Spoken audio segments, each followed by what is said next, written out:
Come on.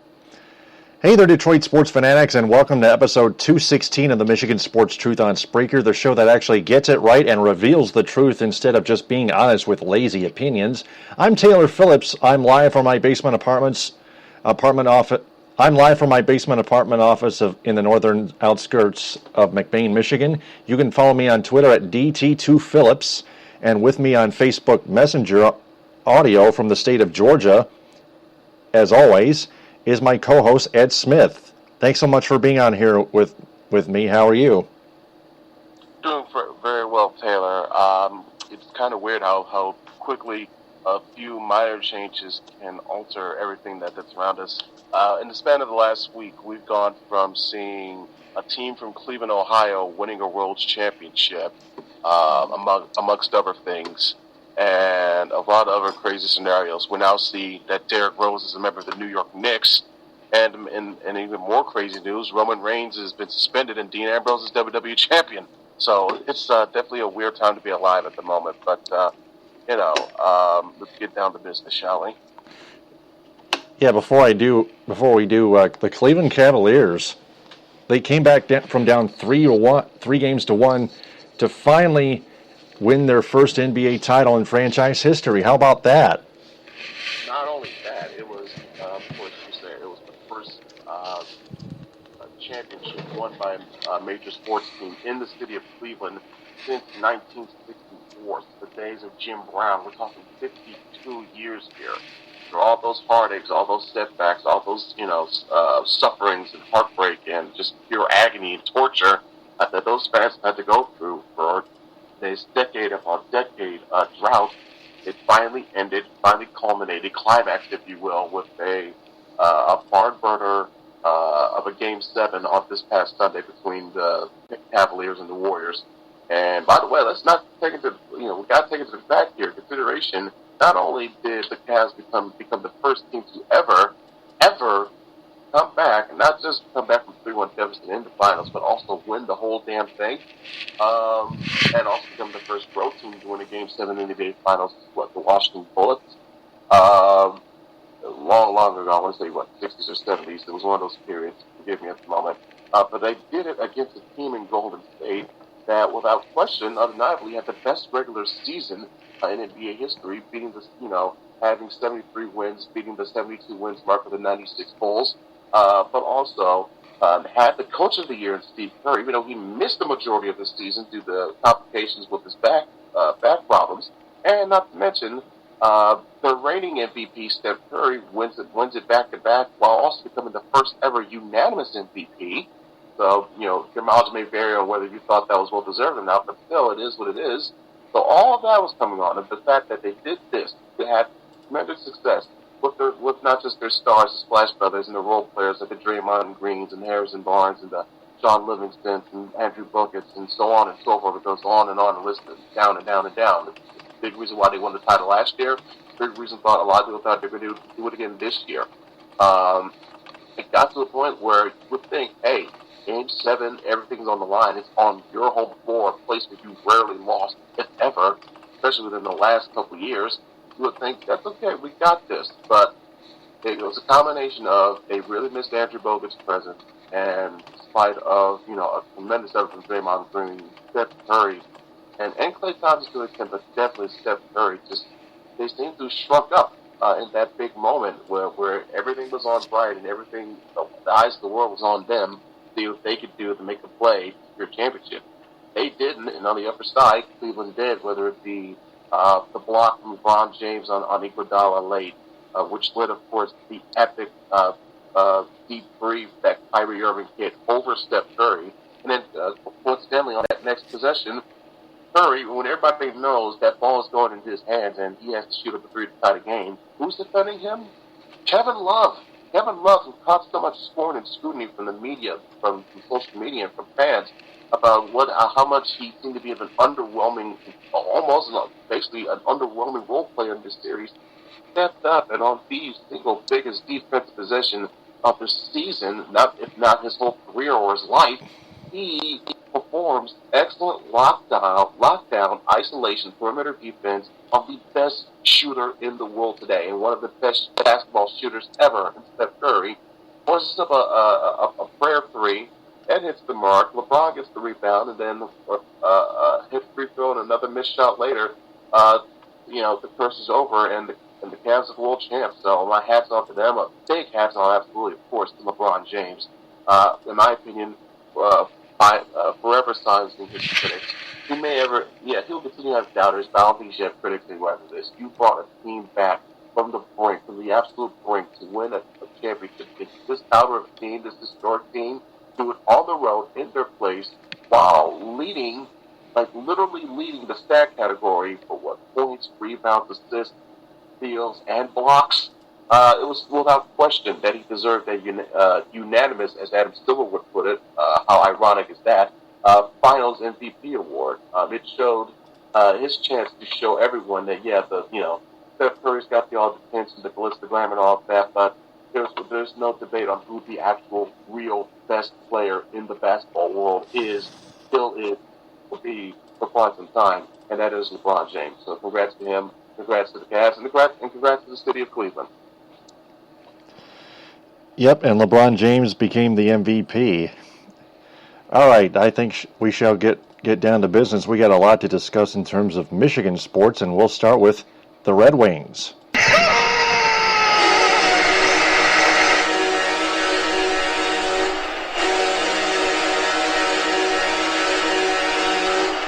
Well, Ed, it is official.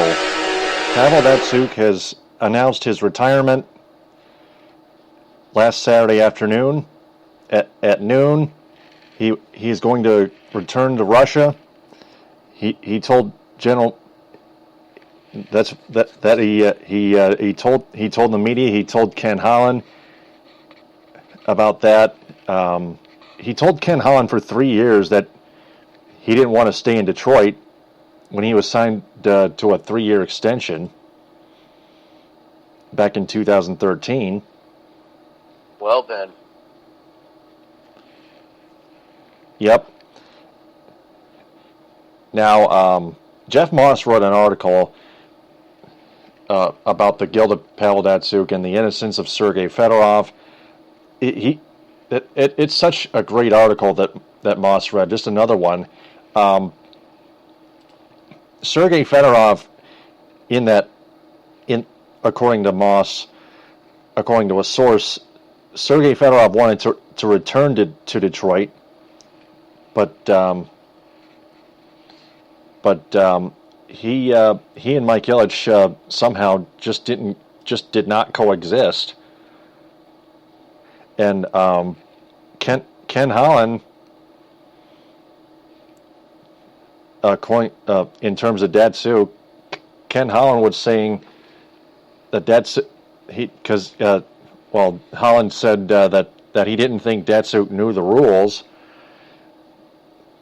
and that's I don't know where he got that from, but that was just a stupid take another stupid take by the Red Wings general manager. He's like he typically is, stupid and dysfunctional, and it just continues on and on. He's still got 2 years left in his contract. I mean, what else could go wrong here with the Wings as long as Holland's their GM?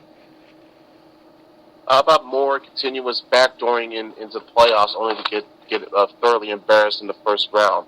And on the offhand year that you somehow catch a team sleeping and get to the second round, you'll be finished off in 5, if not 4 games. And that's what you have to look forward to, as long as this imbecile is still cutting the checks and making the moves, determining what factors in terms of who gets to get a roster spot on this team. That's what you're looking forward to with him still on board, unless things change. Yeah, and then but let's get to Holland's comments about Pavel Datsyuk. He said some things about Pavel Datsyuk that were just downgrading and untrue. Pavel Datsyuk actually knew the rules all along. Datsyuk just thought, just like we all thought, that Ken Holland has lost its touch with Pavel Datsyuk. His connection with Pavel Datsyuk somehow. I don't know what was up with that, but Ken Holland lost his touch with everything, including reality, it seems, let alone Pavel Datsyuk. Yeah, I know. Jeff Moss has had written a lot in that article that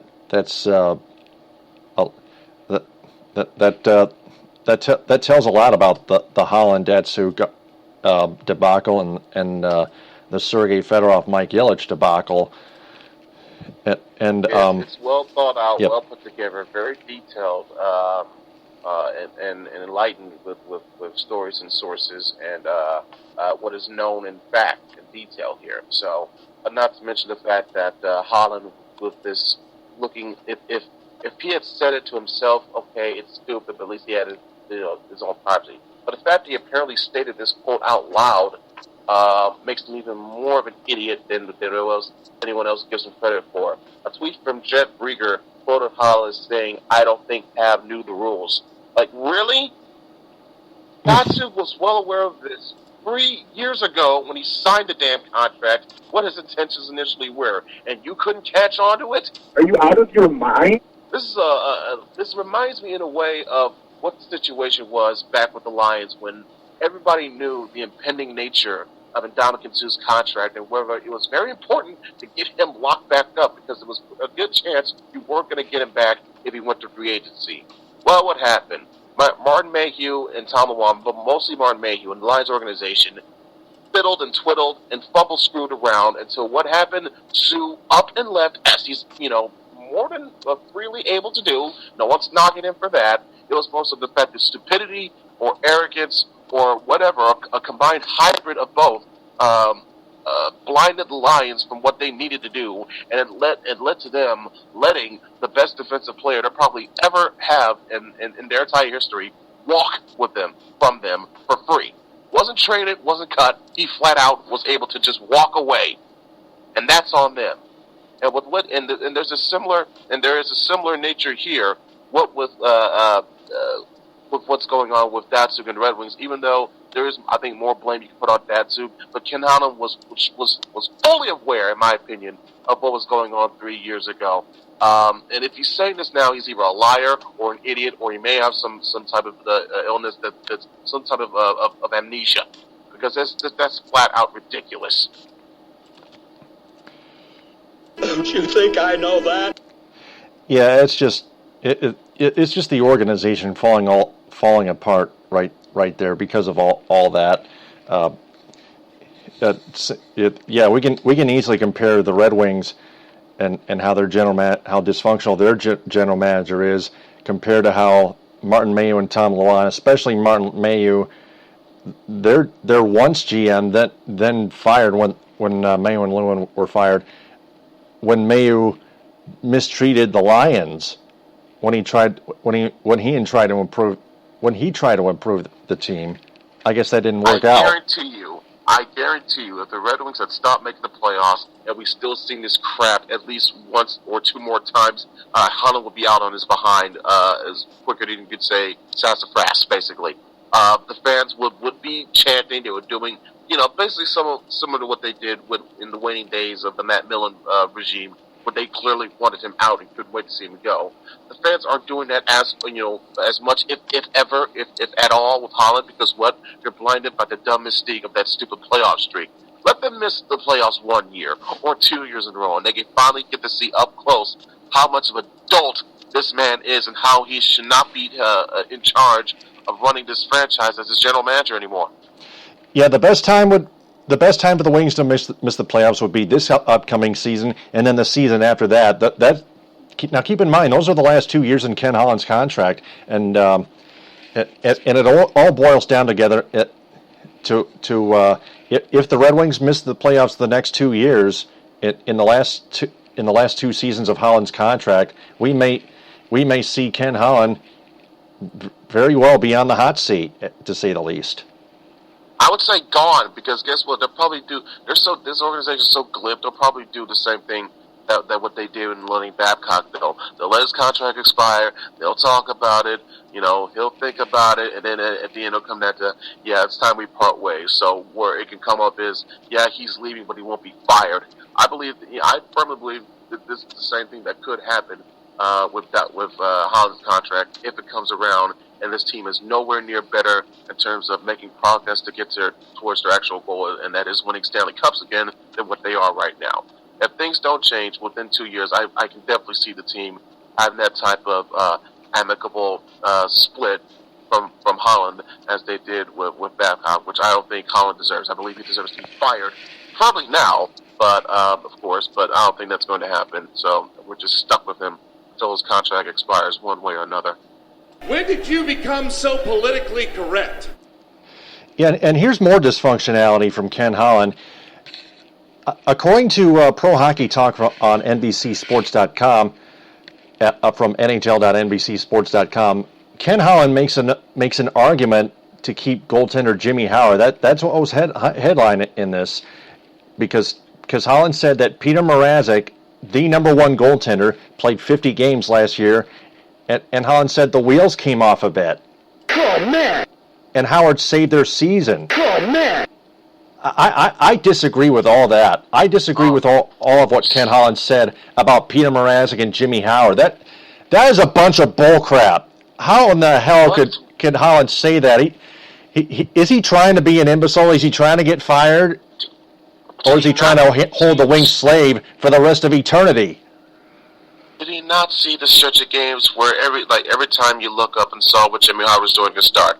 Oh, look, 3 goals, 4 goals, 4 goals, 5 goals, 3 goals, 4 goals. It seemed constant, almost for a good 60, if not 70% of what his starts were during the season, especially in the stretch in the second half after the All-Star break. We couldn't wait to get back to Mrazek and net, because Howard was such crap the whole entire way. I know, and you can't even defend Howard even when he was red hot in his last in like 5 of his last 10 games. That's not enough. Peter Mrazek has still proven more than Jimmy Howard has the last 2 seasons. Or especially in the postseason. Yeah, especially in the postseason, or a season and a half at least. And then there's more news. According to Jeff Moss, or according to let's see what the source. What's the source here? Today's Slapshot.com. The Red Wing, according to today's Slapshot, the Red Wings are being asked to trade Andreas Athanasiou and Evgeny Svechnikov for I don't know. There are multiple teams asking Red Wings to trade Athanasiou and Svechnikov for somebody. Jeff Moss dug that out. He said the Red Wings would have to trade both Athanasiou and Svechnikov for if they want Steven Stamkos. And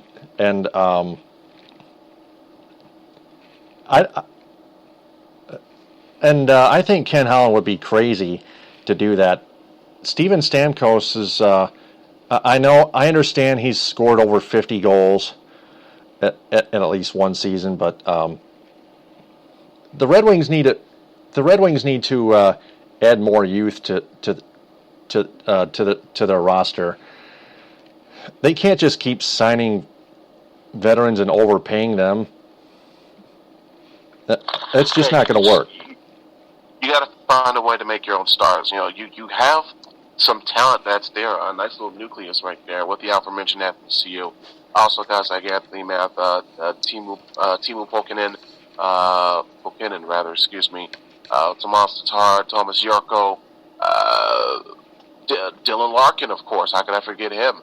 amongst others and many others. So the Young Bucks are there. And again, this was a potential domino of what could have happened in the fallout of this horrible thing with that with the Datsyuk retirement. Because, like I said, we're going to have to eat that cap space, or we got to trade away and possibly one of our young studs. So it's a pick your poison type of deal, and which was set in motion from Holland, Holland's glibness and Datsyuk's calculatedness in a way. So this is a horrible situation all around. Yeah, and this article mentioned, speaking of Datsyuk, his $7.5 million remaining in his contract, because again, like we mentioned, the top news, their top story, Datsyuk retiring. Now the question would be, can the Red Wings trade away that $7.5 million, or can they terminate it? Can they terminate it? That would have to wait till our special 10 question segment, our first 10 question segment ever on the Michigan Sports Truth on Spreaker. That'll have to wait. So it's going to be a good one, but nonetheless, we'll have to wait. So with that in mind, why don't I think we've covered everything Red Wings, haven't we? Yeah, just about. Yep. Then let's go to the Tigers. That one is long gone. The Tigers, they lost 2 out of 3 to the Chicago White Sox last week. Unbelievable. And then they took the first game in Kansas City on Thursday 10-4, and then they lost the last 3, 10-3, 16-5 on Saturday. Oh my God! And then 2-1 in 13 innings, in which Brad Ausmus put in Kyle Ryan in the 13th inning when he could have put in Francisco Rodriguez when he hasn't put Francisco Rodriguez on the mound in like over a week. And Kyle Ryan just absolutely implodes, only getting 1 out and giving up the game-winning single. By the way, nice usage of trying to managing the innings of your closer to Ausmus. It really helped out too when you had walking Soya. Real big help there, Brad. Idiot. Yeah. And then the Tigers take the first 3, returning home from Comerica Park over the Seattle Mariners in the 4-game set. Tomorrow's finale at 1:10. They win 8-7 in 12 innings on Justin Upton's 2 homers, including his game winner. They take game 2 4-2, and then they take game 3 earlier tonight 5-1.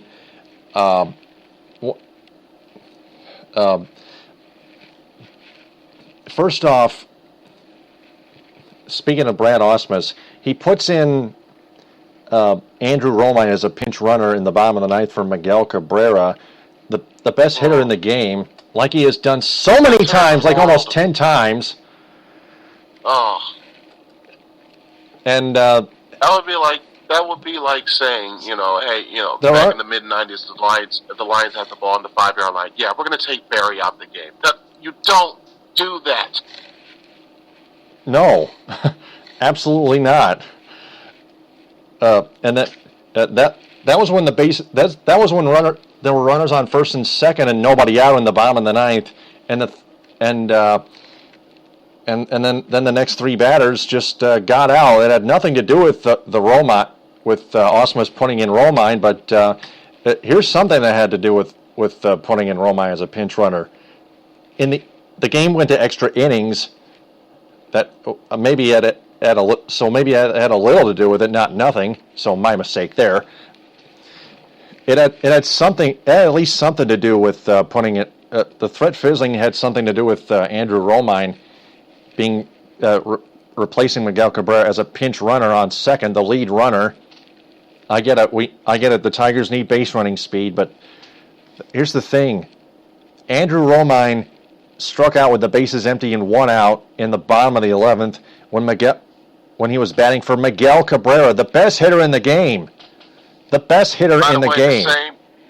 The same guy who had literally hit the ball out of the ballpark earlier in that game. So why in God's name you felt the need to take that bat out of the game at any given point in time is beyond me. But then again, like I said, we're dealing with Brad Ausmus here. Beyond us.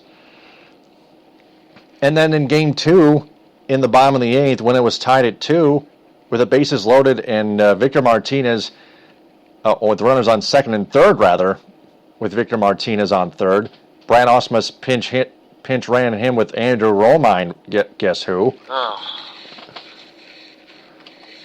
And then Justin Upton was intentionally walked, but then all of a sudden Mike Aviles absolutely chipped one down the first base line, and it appeared nobody had a play on it, and Romine scored, and it was an RBI swinging suicide squeeze bunt single by Mike Aviles. It stood to be the game winner.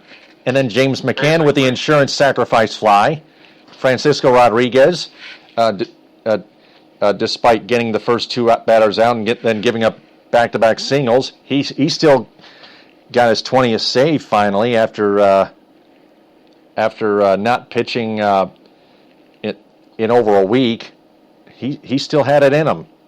And then in Game 3, Francisco Rodriguez pitched a 1-2-3 inning in a non-save situation in the top of the 9th in a 5-1 win. But Brad Ausmus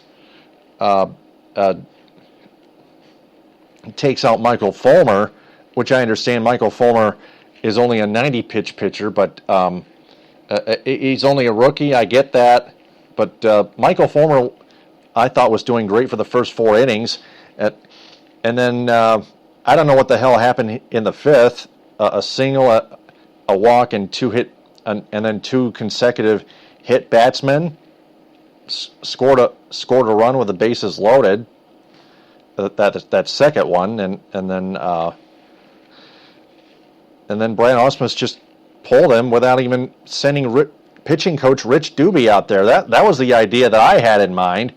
It should be noted. It should be noted though that if you go on the ESPN and look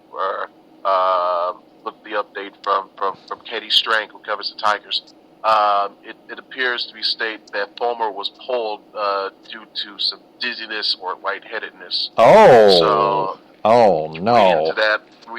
Read into that how you will. Ausmus was quoted by Strank as saying he thought initially Fulmer could have had dead arm. Turns out it wasn't the case. He felt lightheaded and dizzy. In fact, after the first inning, but even still, Fulmer says he will not make an excuse about that. Yeah. He just didn't have his best stuff on him. Didn't quite execute his pitches. So, a little troublesome. But I think that's why it's a good thing they pulled him. They did what they had to do, because not only was he becoming a danger to himself in terms of his health first and foremost. That's the most important thing. But he was also, of course, becoming a danger to the team because you put. It's a bases loaded jam, and you're literally up by 4 runs. So one bad pitch could lead to a swing, and boom, the game is tied. So luckily, the bullpen came in, did their job. Kyle Ryan got in, got us out that look. 5 consecutive outs by Kyle Ryan. But see, here's the point. The truth is, you cannot blame Michael Fulmer for getting dizzy.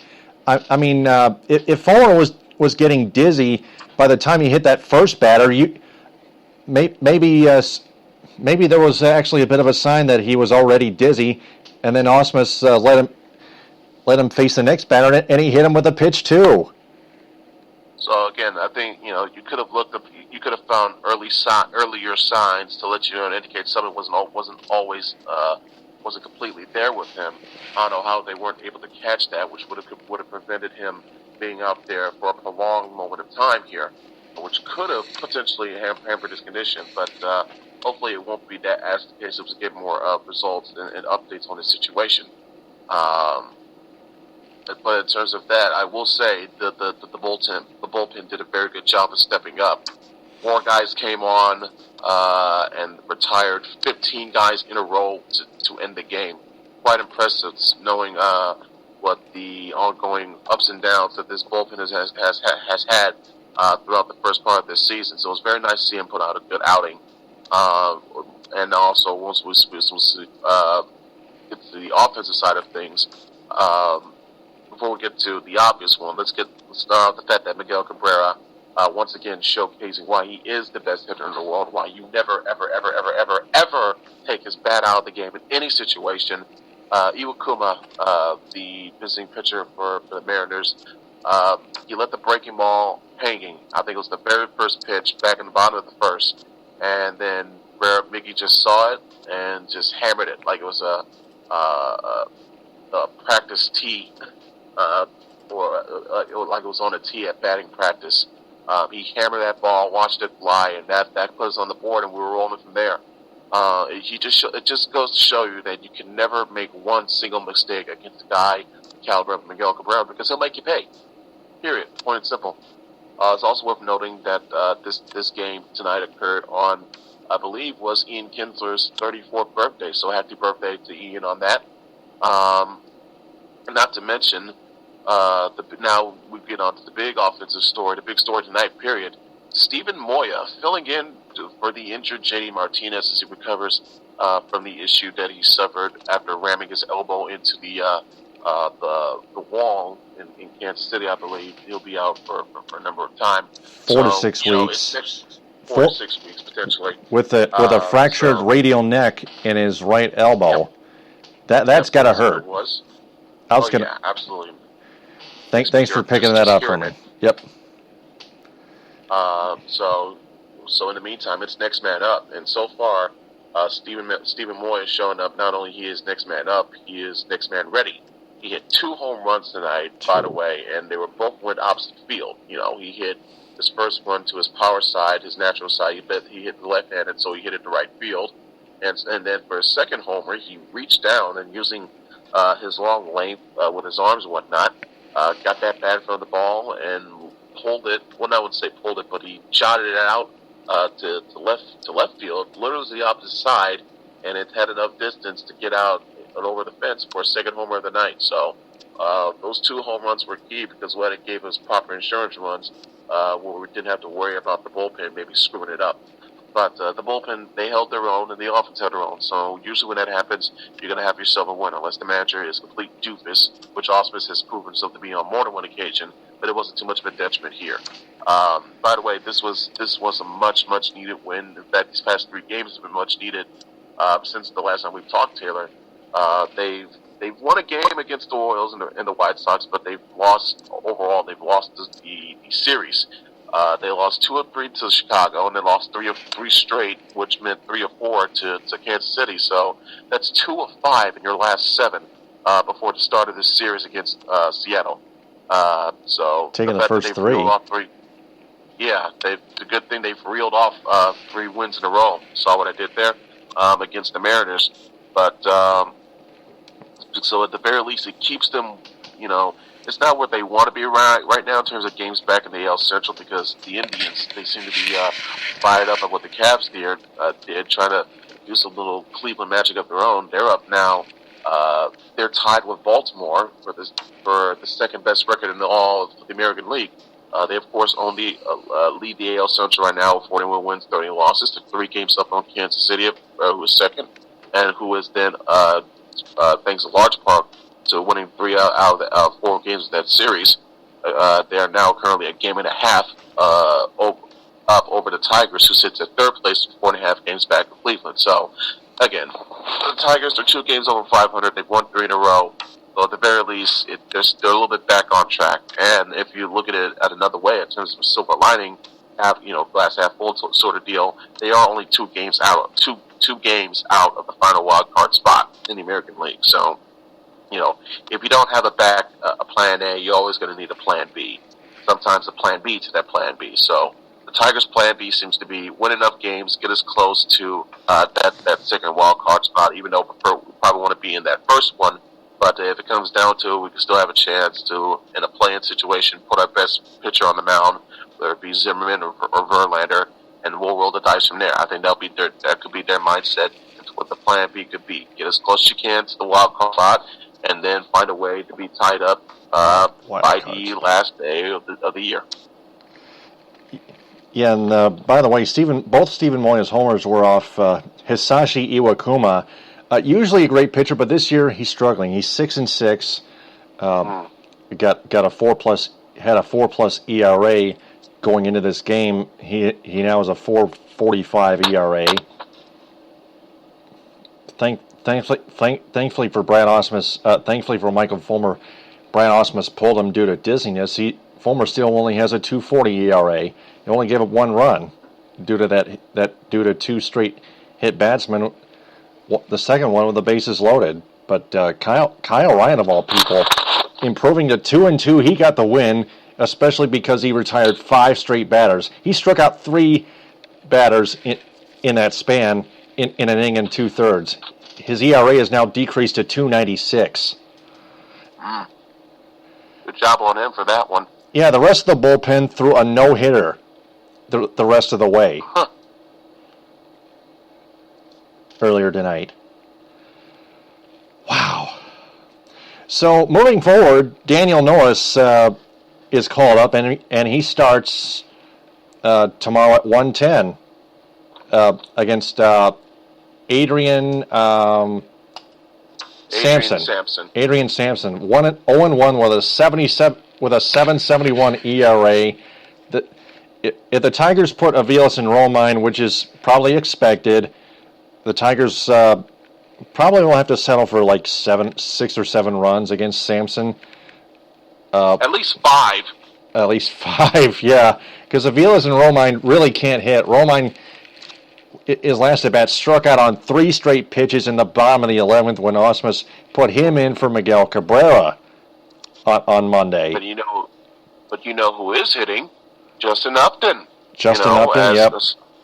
Some would say, as was called by Jeff Moss, but Upton is very improved in this last month or so, month and a half, culminating in that walk-off homer in the 12th the other night, which now brings his OPS to what for this season up to over 900, I believe, or at least 2,900, considering what it was earlier in the year. Justin Upton's OPS is 676 right now.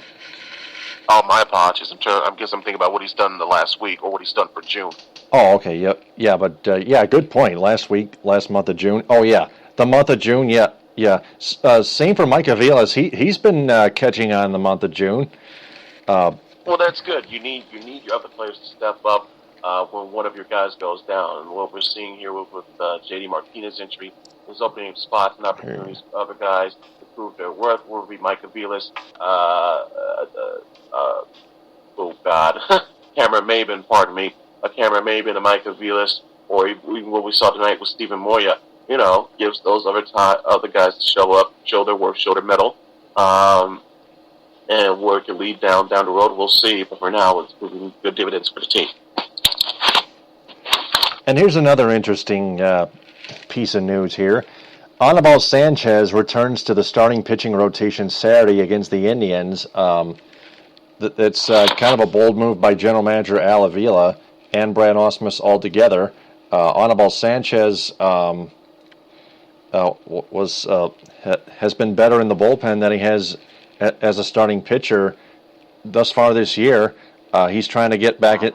Some say he's trying to get back in the starting rotation, and there's also been news that the Tigers are considering trying out a temporary 6-man rotation to see which starting pitcher will be better, Daniel Norris or Anibal Sanchez. We'll have to see. That's going to be. Yep. I was going to say, yeah, Sanchez definitely has a lot to prove, especially he's the one that's coming back from, some would say, what was a brief demotion of sorts, especially with a guy that has the caliber of contract that he has. I know. And then on the other hand, you got Daniel Norris, who was injured for the rest of last season after pitching a dandy at Wrigley Field, like September or something like that, or August. Which month was that? But anyway, it was late to the point where the Tigers are out of the playoff race, and it didn't matter. Those are the waning days where we thought Osmus was actually going to get fired. Yeah, but Al Avila changed his mind, decided to stay with Osmus. And look what's been happening this year. Look what Osmus has kept doing to this roster, especially to Miguel Cabrera and Victor Martinez. Yeah, this team is 2 games over 500 in spite of him. This is, once again, we're being shown. This is year 3 now of what we're seeing with this dim-witted moron.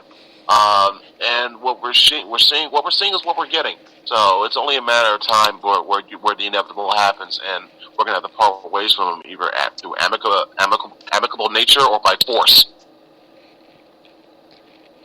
Oh yeah, definitely. So with that in mind, we got some Pistons news to share with you guys.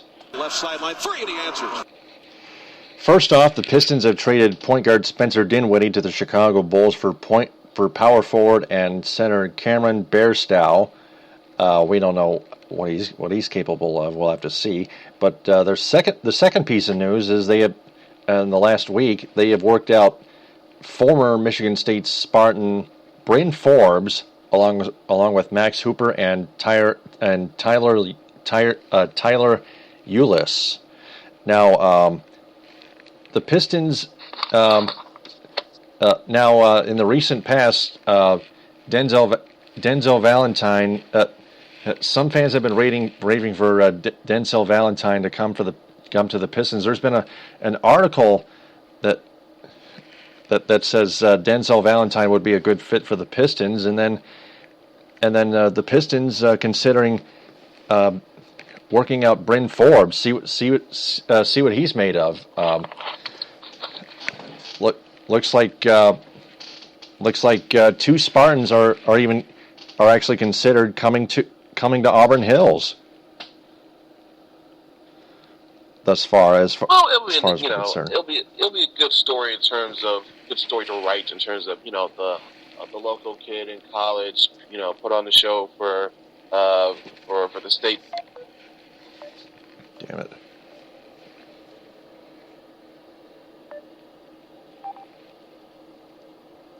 Staying within confines, able to play for the state's professional team. So it'll be a nice story to write that, but I'm not sure if you could take that and any hint is because a lot of things could change and happen that could force the Pistons to go one direction or another in terms of what their plans may be for the draft. It's interesting to see in terms of, because I'm sure they have a horde of needs of what they want to take care of, but I think it's a good thing they're actually they're at a good enough position, especially picking this draft, because this draft this year, it's not so much dominated by star players. It's like there's only 1 or 2 noticeable guys, and that's what, Simmons and Ingram. So after that, you can just tail out of guys where if you put them in the right spot, right place, or right system, they could be seen as good or even great contributing role players off the bench or backups, however you want to phrase it. So there's a good chance you can grab some young upstarts in this draft. And with the Pistons picking where they are at 18, it could turn down to what player might be, others could be passing on, or a role, just lady luck it seems, or maybe they could try to see if they want to get active themselves and try to maybe trade up or trade down, depending on how the situation may go. A multitude of things could happen. So we'll just have to wait and see in that regard. But I'm feeling, a definite source of optimism that Pistons will be able to make good enough right moves to continue tinkering with this roster. We saw what they did last year in terms of both off-season and trade deadlines what got them to the playoffs. So definitely excited to see what they can do for this upcoming draft and off-season so that can help them make them even better for next year and beyond that. And then this piece of news just came up earlier today. The Pistons and Los Angeles Lakers, were interested in center Al Horford. What do you make of that? Well, as someone who lives down here in the Atlanta area, it's definitely a bit of interesting news. Because Horford, who plays for the Hawks, he has since his whole career since he was drafted. He's, I guess you could say, in terms of name value and production, one of the more recognizable guys at the power forward spot. up there in my view with the likes of Kevin Love or Chris Bosh, of that nature. But in terms of how he actually plays on the court, he's listed as center. So pardon me for that. I meant to say one of the well-known big men of the league. Let me rephrase that. Well-known big men. He's listed at center, but I think if you see him how he plays on the court, that's not where he's at his most comfortable, especially how it fits his frame and his body and whatnot. He would prefer to be similar, closer to that stretch four possibility. What we've seen Chris Bosh do in Miami during LeBron's stay there, what we're now seeing what Kevin Love has been doing since LeBron has come back to Cleveland. Every once in a while, you can get the boards, but with his size, you can be up, seen as that extra shooter just laying around the perimeter to possibly catch it, get a catch out for a catch and shoot three or whatever. So Warford seems to fit closer to that mindfold. So if one reason and one reason only the Pistons are going after him, they could probably say and try to, in a way to lure him, say, hey, we know you don't like playing five. That's okay. We got Andre Drummond. We don't need another center. Let's just move you to the four, where you're probably more comfortable at, which would, again, with him at the four, it could actually space the floor out, which would give more room for Drummond to roam around, so they could potentially have more leeway to move around the paint, which is possibly a scary thing to prospect if you're a defender guarding him one-on-one in the paint. So you add that and factor in that you can combine that with possible platoon of Marcus Morris and Tobias Harris at the small forward spot at the three.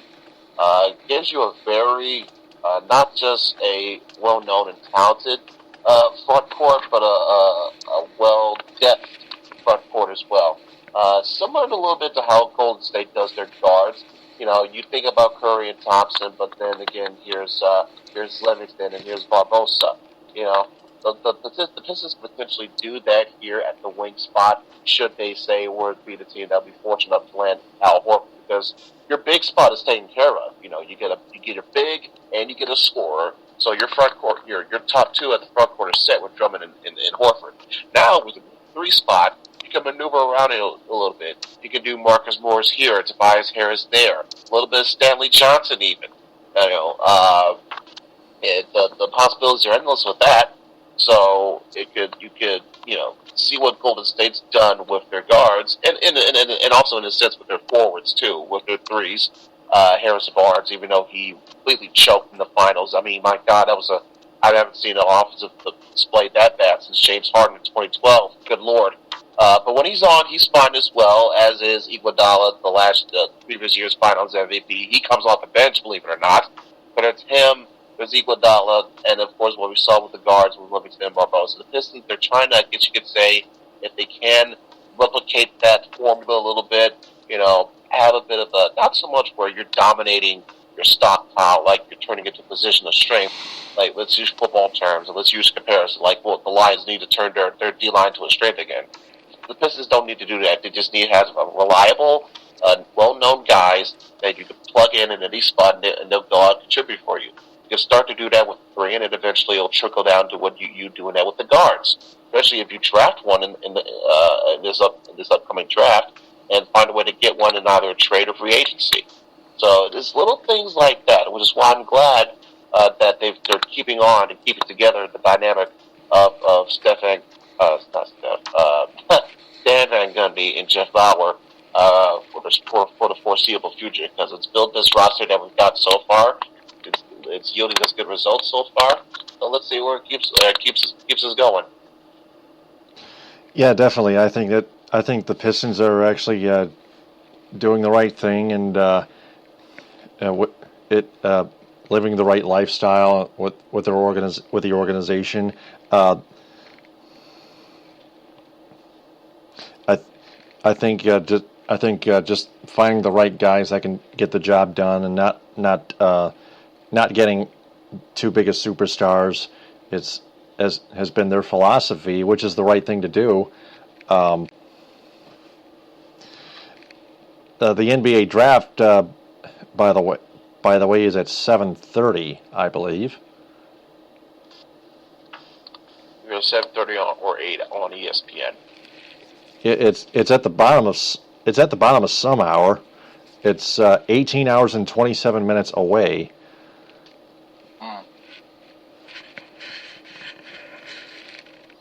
That's got to be 7:30. No, that's 7:30. Yep, that's probably the coverage. You know how the pre-game, pre-draft show, then the actual event starting at 8, or it could be the whole thing starts at 7:30. You never know. So we'll just have to wait and see with that one. Yeah, right now the Pistons at 18 in a mock draft are going to select Denzel Valentine, but we'll see who's going to. But we'll see. You never know.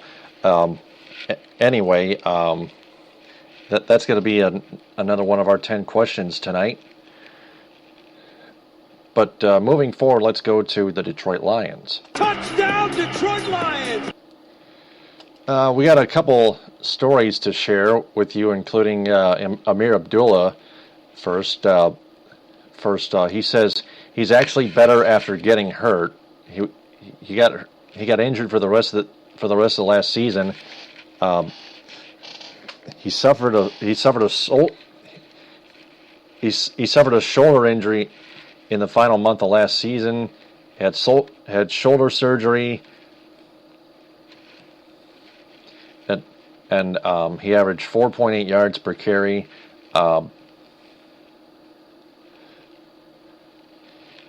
It says he's It says that he's actually better because of that shoulder surgery. He says, quote, "I feel like it's actually helped me a lot, just mentally watching things from a coach's perspective," unquote.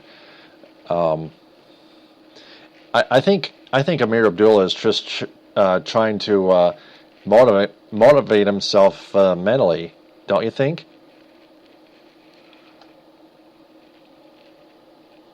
Yeah, I would think that would be the case. Just remember, we all remember how the explosive start he had to his rookie year last year, and then unfortunately, it just dwindled down, whether it be injuries or him, having some issues on the field, his fumbling or whatnot.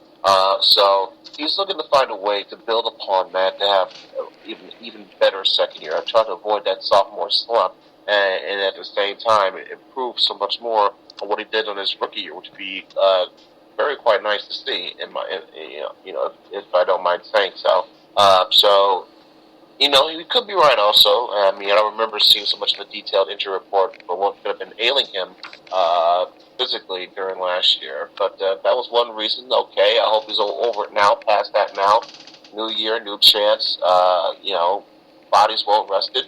Let's see what happens from here. But I think it's not so much the injuries that he has to focus on, or keeping healthy, and minimalizing the mistakes and turnovers and keeping the fumbles down this year. That should be another, if not the 1A, then probably the 1B for Amir Abdullah's progressive development here in the second year of his young NFL career.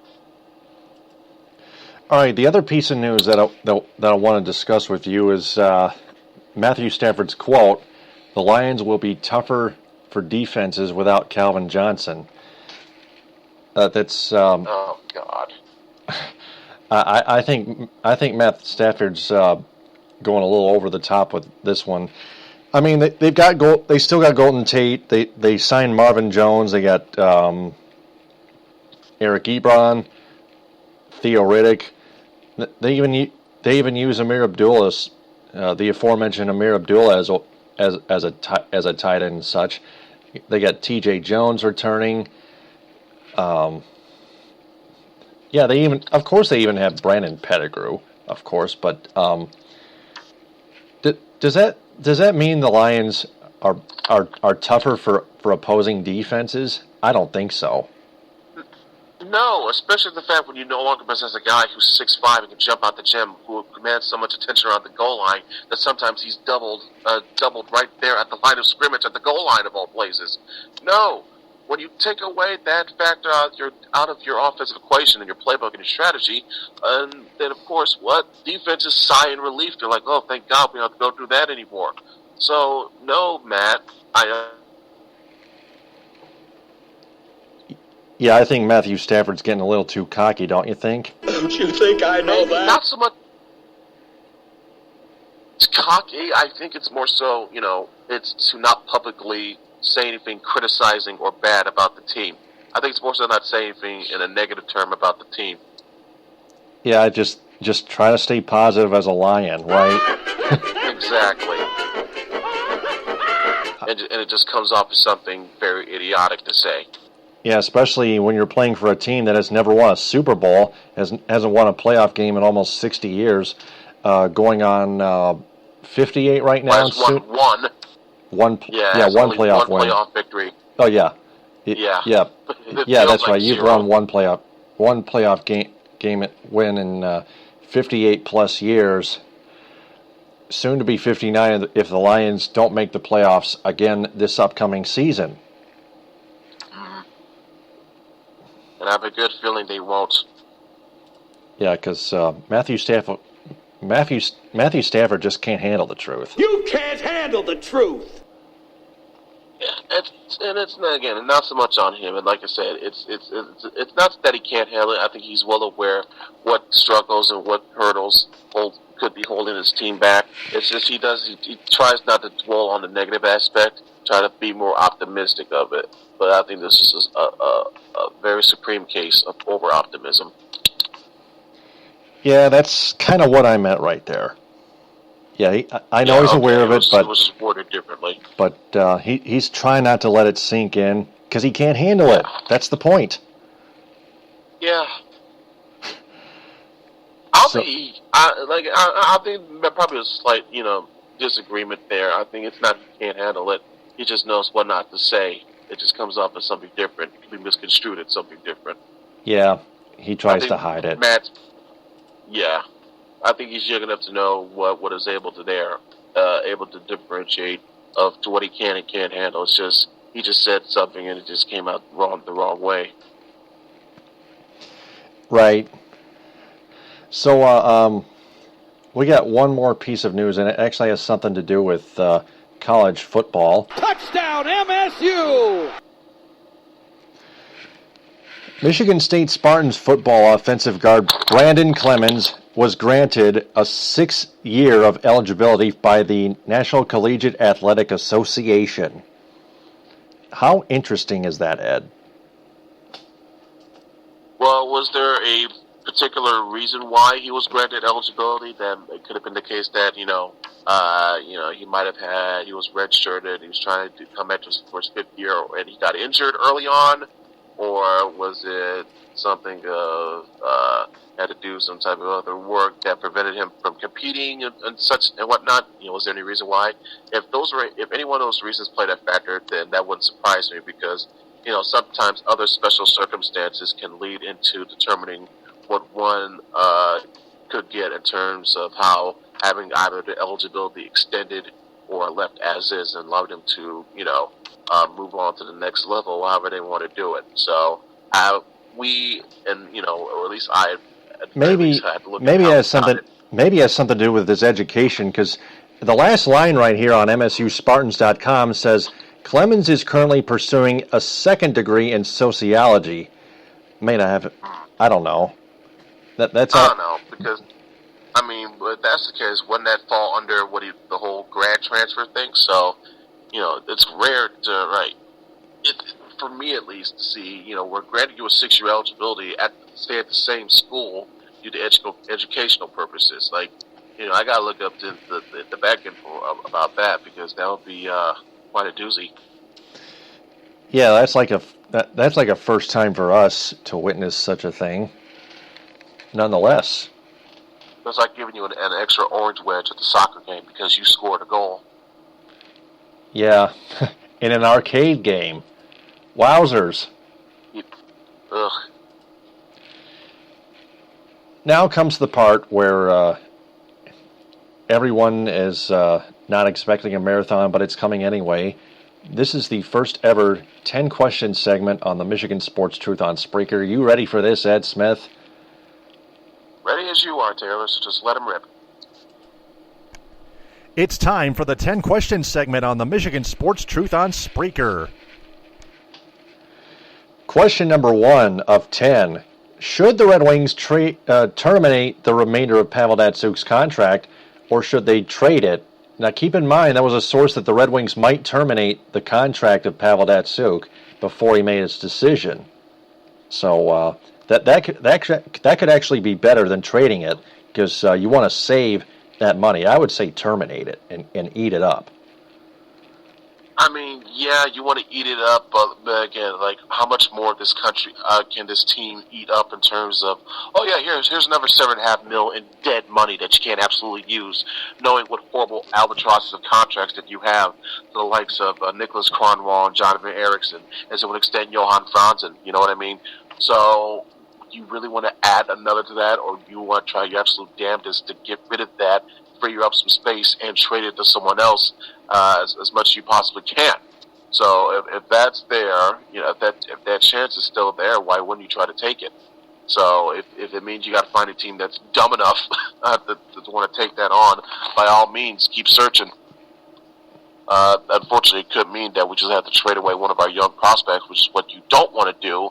Well, like I said, it's what I alluded to earlier. It's the poison pill. It's damned if you do, damned if you don't. Next question. I agree. Question number 2, can the Red Wings youth help replace Pavel Datsyuk, and do they choose one of their players or a draft pick? In terms of how you phrased it, like, choose one of their players, you're not talking about a trade to send. We're talking about, like, replacing him with his production, replacing his production with their own on the ice, correct? As a member of the Wings, right? Right. Okay. Well, you have multitudes of players. You have Gustav Nyquist, you have Dylan Larkin, you have Anthony Ciu, you have Mantha, you have Tatar, Yurko. You have those guys, right? All those guys I just listed right there, plus a couple of others. I don't know if I did mention Dylan Larkin or not, but there it is. You know, and there's still a few more down in Grand Rapids that I'm sure wouldn't mind getting some time, getting the chance to prove their work and their mettle up here. So you have ways of doing that. It's not a entirely hopeless situation. You know, it's not where we want to be, but there's a chance to come out of it with some learning lessons and some silver linings. And I think if you use one of our, you know, play more of your young talent here to get a sense of the hole in the grip of what you got, it could be something worth looking into. Next question. Question number 3, do the Red Wings plan to keep Andreas Athanasiou, or do they trade him? I would hope for the former and not the latter. Someone tells me, especially with that rumor that you told me from Jeff Moss, or what the source could have told that Jeff Moss might be true. Even if it's the trade for Steven Stamkos, I would still be wary about that, because I don't want it to turn into another John's blow up in our face, like John giving away John Schmaltz did for the Tigers. So, you know, I would hope towards no, but I wouldn't be surprised if it did so, because seeing what he did, even though he didn't get as much ice time as needed, looking at you, Coach Blashill, I'm sure other teams will look at that, and ones that have an analytic mind and say, you know, that's a kid I wouldn't mind having on my team. So if any team asks, you know, hey, yeah, we'll take Datsyuk's money in his cap space, but we want Anthony to see you, that's going to be, I think, one of the terms of the bargain for the Wings if they want to try to move Datsyuk's cap space. So if you try to move in a grandiose way, a la getting Steven Stamkos, you know, then that'll probably be a better way to soothe losing a potential good prospect in Double-A. Yeah, I don't think Stamkos is worth the money. It's just signing another old veteran to the team and destroying the youth movement. I think this would fall better at the very least in the likes of Stephen Weiss and the Mike Modano signings, in my view, because I think Stamkos still has something worth to prove, and it says something to the fact that his own general manager, Steve Eisman, said. I'm paraphrasing, but it was along the lines of one of the important goals of his offseason was to make sure that Stamkos stayed in Tampa. So that lets you know how much of value is that Stamkos is, at the very least, if not to Tampa, at least to Steve Eisman. So if that were to come true and Stamkos all of a sudden would be traded, then that would catch me off guard. But as it came down to that, you know, of course I'll be the would want the Wings to be the team that land them, even if it meant parting after the CU. Yep. Next question. Question number 5. Did Kid Holland think Jimmy Howard was the Red Wings' true number 1 starting goaltender instead of Peter Mrazek? I actually do believe he thought. I remember this was a man that once said, this is a man's league. Kids aren't the answer. And then what we saw with the young kids that came up in Grand Rapids and started showing all sorts of improvement from what we had seen beforehand. So I do believe that Ken Holland is dumb enough and idiotic enough to believe that type of statement that comes from his own lips. So yes. Yeah. He's just an idiot. No question about that. Next question. Question number 6, transitioning to Tigers here. Is Mike Pelfrey getting worse, and is he done? I wouldn't say he got worse. He's just your usual back-end rotation starter. That's all it is. More often than not, he's not going to give you the wins as, say, your aces or your horses will. That's why you put him at the back end. Usually he's going to pitch on getaway days or, days where, it might not be as important. Well, yeah, usually he's going to get the starts to getaway games. So more often than not, he may not get his fair share of the win total. But as long as you log, you win decent innings, and you don't have to necessarily flesh out your bullpen to cover for him on that one start. That's the best you can hope for. So for Pelfrey, it's not so much he's never going to get better. It's just he just needs to continue fulfilling and serving his role a little bit better than what he's doing right now, obviously. But still, just fill out his role and see where it takes him from here. He can use this experience to either learn or to learn and get better, or he can use it to get to him even more mentally, which could turn to psychologically and could hamper and hurt him even more down the road. So we'll see which path he would choose with this experience that he's going through currently at the moment. Yeah, I see him trending downward. He gave up 4 runs the start before, and then he gave up 6 runs the last start at Comerica Park. Those 4 runs he gave up were in Chicago the last week, and then earlier this week on Monday, home against Seattle, he gave up 6 runs. He got absolutely bashed. Gave up 4 of those 6 runs in the second inning, and he just continued to get the hell beat out of him. Well, if it continues heading towards that downward trend that you talked about, then the Tigers may have no choice. You're either going to have to waive him or send him down to the minors or wherever the case may be. But or DFA him. He has to be made fully aware of of the realities of what his play could potentially consequent itself in, as is. Then who knows? We might even have both Anibal Sanchez and Daniel Norris in the starting rotation. Right. So that would take care of your the whole could there be a 6-man rotation? No, just dump Pelfrey, plug in Sanchez and Norris, and there you go. And speaking of Anibal Sanchez, next question. Question number 8. Does Anibal Sanchez deserve to be back in the starting rotation, and would you take him over Mike Pelfrey?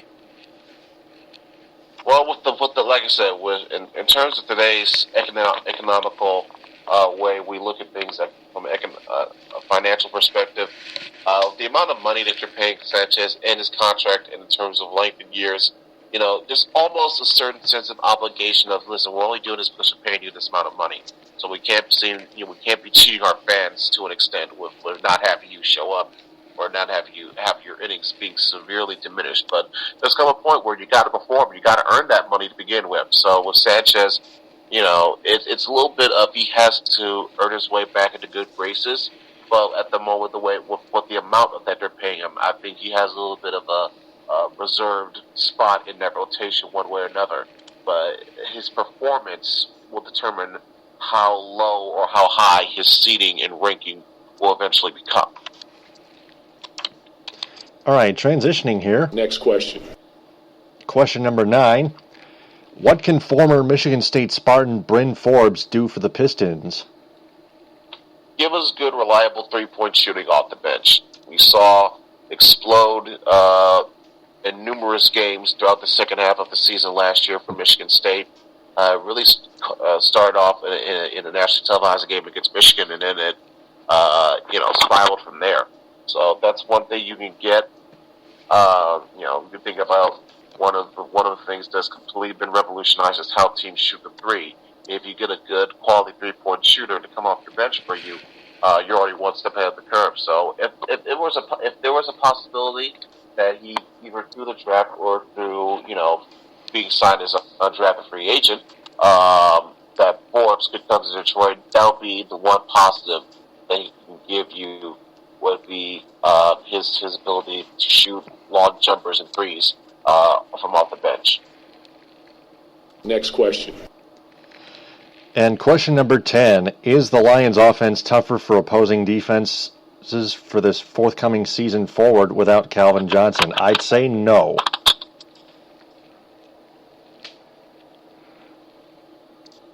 What was that, Taylor? It's like the connection went off a brief second. Yeah. Question number 10, is the Lions' offense tougher for opposing defenses for this forthcoming season forward without Calvin Johnson? I'd say Short no. and sweet, no. When you take away a weapon like that, no. You instantly do not maintain the level of degree of difficulty that some defense might have had with you in the past for this season coming forward and beyond, because you don't have that weapon anymore. So how can you say, if you take away that weapon, your returns diminish a little bit. So by nature of the law, then no, the Lions' offense would no longer be tougher to defend because they don't have Calvin Johnson there anymore. Definitely. So we got a couple bonus questions to pack in the old bags here. Bonus question number 1, are college athletes allowed to be eligible for a 6th year? Well, yes, they are. It depends on what situations, whether it be educational or medical or special circumstances, like say, you have a obligation to serve, whether it be the Peace Corps or military, whatever the case may be. Certain situations do allow where, yes, more often than not, you will get a 6 year of eligibility. They're not giving out like free candy, but every once in a while you do see a player that does stay for an extra year or two because of that. That's a good just so people know question there. The other bonus question, who do we foresee the Pistons taking at pick 18 at this year's NBA draft? I see ESPN sees Denzel Valentine. So do I. How about you, Ed? I don't know. There could be a case where a guy like Tyler Ulis could get some good momentum and hype, and he could find himself a team shooting up rather and taking him, or maybe a Demetrius Jackson. I think they're going to go guard at 18. I'm just calling it. I think they will go guard at 18. It could be a combination of whoever's left between Tyler Ulis, Demetrius Jackson, or Yogi Ferrell from Indiana. And for their second pick, because I would be surprised if Donatas Sabonis would be available at near or around 18, because they were like, really? Because I think it would be an absolute steal. You think of him as this year's Kristaps Porzingis. You've seen how much of a great phenom Porzingis is becoming. I think Sabonis would match that, or at least come close to matching that this year. So it would be an absolute steal whoever gets him and utilize him to the right capacity. But if not, I see the Detroit going guard at 18, and then if it's for their second pick, it's either big man or best BPA, best player available. I see him going guard, and whoever's there, either be best player available, or a combination of revolving Tyler Ulis, Yogi Ferrell, or Demetrius Jackson. That would be my primary plan, and if not, if there's a secondary plan and a surprise player is still there that everybody's passing on, yeah, I snatch him in a heartbeat. Like I said, Donatas Sabonis to be a good guy to snatch up. Well, keep in mind, Denzel Valentine is also a guard. Valentine as well. Yeah, but I think Valentine, he seems the way, especially how he played last year, he would prefer to be drafted in a situation where he'll be closer to being named the starter, if not named the outright starter from his first year. Because if he came to Detroit, it would instantly create competition to what, in my view, between him and Reggie Jackson. Because I think him and Jackson have that same mindset where they want to be the guy, the point guard whoever team that they're leading. So in this case, Reggie would see that as, oh wow, you're trying to come on my turf, and it would create a sort of internal mini rivalry, which you don't want that to have for a team that is young and is trying to build on chemistry. You don't want to even entertain the thought of introducing that into the equation. So I prefer it, not because I'm having some sort of Michigan State bias. No, if Valentine was a 2 or a 3, I'd take him.